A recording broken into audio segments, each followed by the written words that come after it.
نحمد ونصلي على رسول الكريم اما بعد فاعوذ باللہ من الشیطان الرجیم بسم اللہ الرحمن الرحیم وقضى ربك ألا تعبدوا إلا إياه بالوالدين إحسانا قال النبي صلى الله تعالى عليه وسلم خيركم من تعلم القرآن وعلمه صدق اللہ العظیم۔ محترم حضرات، سامعین، میں نے آپ لوگوں کے سامنے قرآن عزیز فرقان حمید کی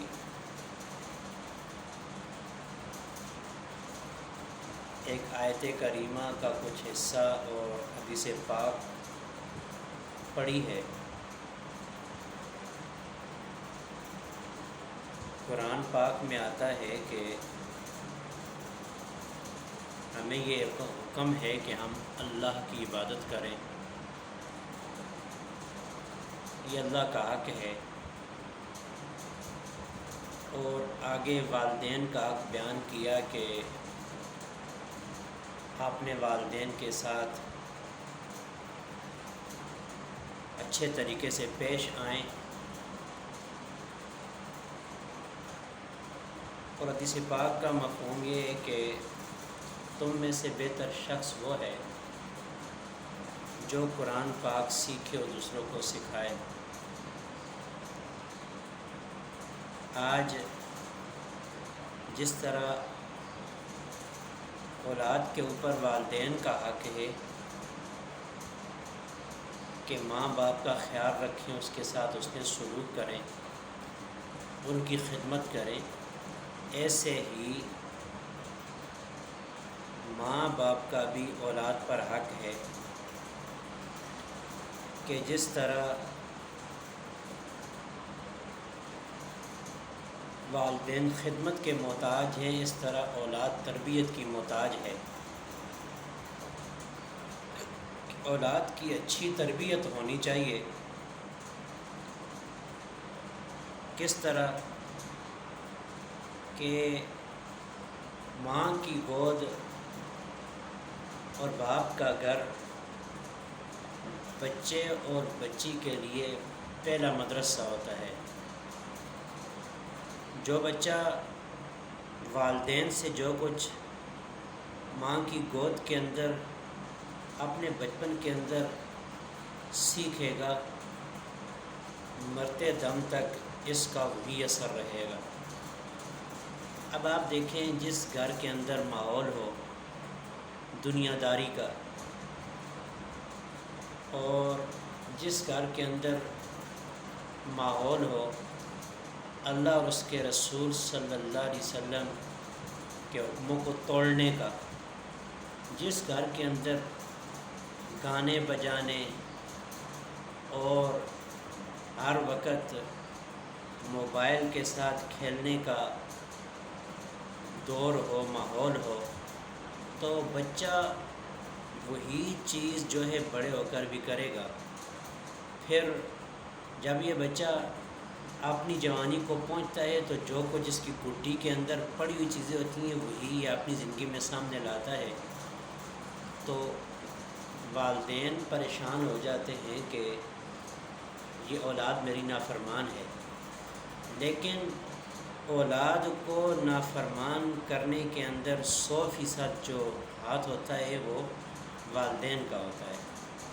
نماز کا نہیں پوچھتے، قرآن پاک پڑھنے کا نہیں پوچھتے، ہاں جی، اس کی اٹھنے بیٹھنے کا خیال نہیں رکھتے، کیونکہ ان کے پاس اتنا ٹائم ہی نہیں ہوتا ہے کہ وہ بچے کی تربیت کرے۔ جب بچہ بڑا ہو جاتا ہے تو وہ وہی کرتا ہے جو کچھ اس نے سیکھا ہے۔ بھائی وہ وہی کرتا ہے نا جو کچھ اس نے اپنے ماں باپ سے سیکھا ہے۔ اب جیسا سیکھا ہے ایسا ہی وہ گھر کے اندر سلوک بھی کرے گا۔ دنیا کی عصری تعلیم جو ہے، جس کو علم تو نہیں ہنر کہا جاتا ہے، علم تو وہ ہے جس کے ذریعے اللہ اور اس کے رسول صلی اللہ علیہ وسلم کی پہچان اور معرفت ہوتی ہے۔ اس کو علم کہتے ہیں، لیکن اس کو علم نہیں کہتے، یہ تو دنیا حاصل کرنے کے لیے ہنر سیکھا جاتا ہے۔ ہم لوگ اس کے اوپر اعتراض کرتے ہیں کہ علماء دنیا کی تعلیم سے منع کرتے ہیں، لیکن کبھی کسی علماء حق نے دنیا کی تعلیم اور دنیا کا ہنر سیکھنے سے منع نہیں کیا۔ وہ اس بات کے اوپر روتے ہیں کہ دنیا کے ہنر اور تعلیم کے ساتھ اولاد کو دین کی بھی پہچان کراؤ، تاکہ یہ اللہ کو پہچانے اور اللہ کے ڈر کی وجہ سے ان کو، اللہ کی معرفت کی وجہ سے ان کو اپنے دنیا کے اندر رہنے سہنے کے لیے باقی چیزوں کی بھی معرفت ہو۔ اب جس بندے کو اللہ اور اس کے رسول صلی اللہ علیہ وسلم کے بارے میں معلوم ہی نہیں ہے کہ بھائی قرآن کیا کہتا ہے، اللہ کا رسول صلی اللہ علیہ وسلم کا فرمان کیا کہتا ہے، اسے پتہ ہی نہیں ہے والدین کا کیا احترام ہے، کیا حکم ہے، کیا ادب ہے، اس کا کیا اس کی خدمت ہے، اسے پتہ نہیں ہے اپنے نبی پاک صلی اللہ علیہ وسلم کے بارے میں، اسے کلمہ نہیں آتا، اسے نماز نہیں آتی، اسے قرآن پاک پڑھنا ہی نہیں آتا ہے۔ تو آپ بتائیں نا کہ یہ جب گھر سے ہی کچھ نہیں سیکھے گا تو آگے کیا سیکھے گا؟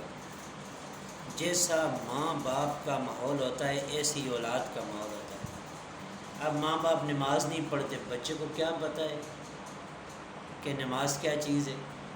خود والدین ماں باپ سے جو ہیں اللہ سے ڈریں گے، نماز کا اہتمام کریں گے، تو اولاد بھی دیکھے گی کہ میری ماں نماز پڑھتی ہے، میرا باپ نماز پڑھتا ہے،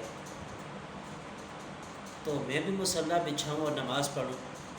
اب ماں نماز نہیں پڑھتی تو بیٹی کو کیا پتہ نماز کیا چیز ہے؟ جب ماں مصلی کے اوپر کھڑی ہوگی تو اس کا ایمان یہ کہے گا کہ میری بیٹی تو بھی نماز پڑھ۔ جب بیٹی نماز کے لیے کھڑی ہوگی تو بیٹی پوچھے گی، اماں آپ نماز میں کیا پڑھتی ہو؟ قرآن پاک ماں کھول کر بیٹھے گی، پڑھے گی، تو اولاد کا بھی دل چاہے گا۔ اب ماں ہے، اس کے ہاتھ میں نیٹ کا موبائل ہے، وہ اس کے اوپر کھیل رہی ہے، باپ ہے اس کے ساتھ کھیل رہا ہے، سامنے ٹی وی لگی ہے، اس کے اوپر سب کھیل رہے ہیں، ہاں جی۔ تو گھر کا ماحول جیسے ہی اولاد کو ملے گا، جیسے گھر کے اندر تربیت ہوگی، بڑے ہو کر بچے سے ہی بنیں گے۔ اب جب بچے بڑے ہو جاتے ہیں، ان کی تربیت اچھی نہیں ہوتی، ان کو کسی نے مسجد کا راستہ دکھایا ہی نہیں ہے، قرآن کی تعلیم دی ہی نہیں ہے، اور قرآن سے انہوں نے آگاہ ہی نہیں کیا ہے، اللہ رسول کی لوگوں نے معرفت کروائی نہیں ہے۔ صبح اٹھ کے بچے سکول جاتے ہیں، شام کو واپس آتے ہیں، آ کر نیٹ کے اوپر کھیلنا شروع کر دیتے ہیں، گیم وغیرہ کھیلنا شروع کر دیتے ہیں۔ نہ ماں پوچھتی ہے بیٹا نماز پڑھی ہے، نہ باپ پوچھتا ہے، نہ ان کی تربیت ہوتی ہے، نہ اللہ رسول کا نظام گھر کے اندر ہے، تو پھر یہ اولاد بڑی ہوتی ہے تو یہ نافرمان بنتی ہے۔ اس کے اندر قصور کس کا ہے؟ والدین کا ہے۔ مین قصور تو والدین کا ہے۔ جب والدین کی تربیت نہیں ہوگی، تربیت نہیں کریں گے تو آگے اولاد کیا بنے گی؟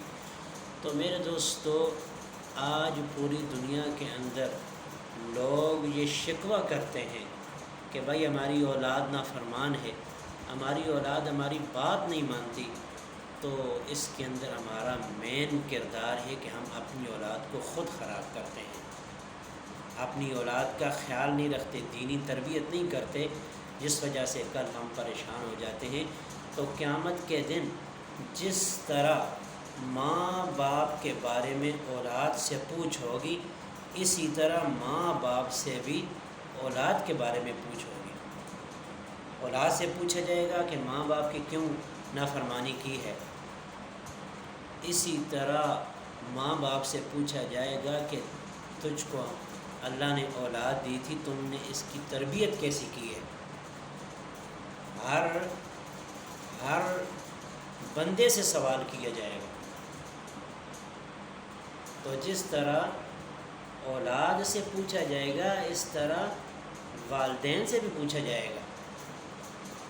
اب بچہ گھر کے اندر ہوتا ہے، اسے ماں باپ مسجد نہیں لے کر جائیں گے، وہ کب پڑھے گا؟ بچہ جائے گا تو اس کے قاری صاحب اور اس کے استاذ اس کو پڑھائیں گے، یا قاری صاحب کو بلائیں گے تو وہ اس کو پڑھائے گا نا۔ آپ گھر کے اندر بیٹھے سوئے ہوئے بچے کو تو استاد نہیں پڑھا سکتا ہے۔ تو جیسی ہم بچے کی تربیت کریں گے، کل آنے والی زندگی کے اندر وہ بچہ ایسا ہی ہمارا خیال رکھے گا۔ اگر اس کو حیوانیت سکھائی تو یہ کل بڑا ہو کر والدین کے ساتھ حیوانیت والا سلوک اپنے والدین کے ساتھ کرے گا، اور اس کو انسانیت سکھائی، دین سکھایا، اللہ رسول کی پہچان کروائی، آخرت کی پہچان کروائی، تو یہ بچہ کل بڑا ہو کر ایسے ہی اپنے والدین کے ساتھ انسانیت والے سلوک کرے گا۔ تو بعض لوگوں کے ذہن میں یہ بات بیٹھی ہے کہ بھائی اولاد ہماری نافرمان ہے، تو ان کو ذرا بیٹھ کر سوچنا چاہیے کہ ہم نے اپنی اولاد کی تربیت کس طرح کی ہے۔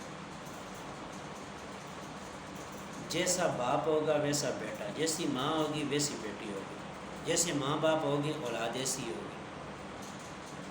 اب ہمارے گھر کا ماحول دین والا ہے تو بچے ہم سے یہی کچھ سیکھیں گے کہ میری ماں، میری امی ایسے نماز پڑھتی تھی، میری امی ایسے قرآن پاک پڑھتی تھی۔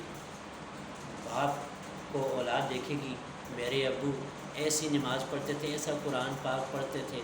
ہاں جی، اب ماں کو دیکھو وہ موبائل کے اوپر لگی ہوئی ہے، باپ کو دیکھو موبائل کے اوپر لگی ہوئی ہیں، نہ بچوں کے کو وقت ملتا ہے، نہ بچوں کے ساتھ شفقت اور مہربانی ہوتی ہے، نہ بچوں کے ساتھ دین کی بات ہوتی ہے، بس کچھ بھی نہیں ہے، ایسی اولاد بڑی ہو رہی ہے۔ تو ایسے ہم اپنی اولاد کو دین سے دور کر رہے ہیں۔ تو جس طرح والدین سے اولاد کے حق کے بارے میں پوچھا جائے گا، جس طرح اولاد سے والدین کا حق پوچھا جائے گا، اسی طرح والدین سے بھی اولاد کا حق پوچھا جائے گا۔ سب کے اندر برابری ہوگی۔ اللہ پاک اس دن کسی کو نہیں چھوڑیں گے۔ تو اللہ رب العزت سے دعا ہے کہ اللہ ہم کو اپنی اولاد کی اچھی تربیت کرنے کی توفیق دے، دین سکھانے کی توفیق دے، اور اس اولاد کے لیے بھی دعا ہے کہ اپنے والدین کی تابعداری کرے، اپنے والدین کی نافرمانی سے بچے۔ اللہ رب العزت ہم سب کو عمل کی توفیق دے۔ وآخر دعوانا ان الحمد للہ رب العالمین۔